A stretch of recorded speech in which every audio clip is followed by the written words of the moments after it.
నమస్తే మిత్రులారా, నేను మీ శ్రీనివాస్ చౌహాన్ అడ్వకేట్. మిత్రులారా, ఏజెన్సీ ప్రాంతాలలో ఉండే భూములను గిరిజనులు కాకుండా గిరిజనేతరులు కొనుగోలు చేయడానికి అవకాశం ఉంటుందా? సో మిత్రులారా, ఆంధ్రప్రదేశ్లో గిరిజన భూ బదలాయింపు నిషేధపు చట్టం 1959 అమలులో ఉన్నది. ఈ చట్టం ప్రకారంగా గిరిజన ఏజెన్సీ ప్రాంతాలలో ఉన్న భూములను గిరిజనులు కానీ గిరిజనుల తరపున ఎస్టాబ్లిష్ అయినటువంటి సొసైటీ కానీ మాత్రమే గిరిజనుల భూములను కొనుగోలు చేయాలి.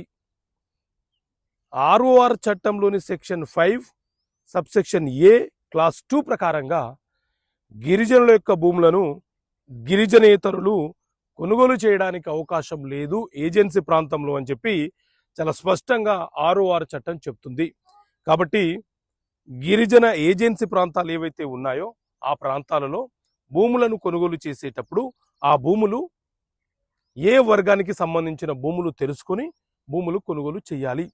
ఒకవేళ గిరిజన ప్రాంతాలలో గిరిజనేతరులు భూములు కొనుగోలు చేస్తే ఆ ట్రాన్సాక్షన్ ఆ అమ్మకం అనేది చట్ట ప్రకారంగా చెల్లుబాటు కాదు. ఓకే మిత్రులారా, థ్యాంక్ యూ. జై హింద్.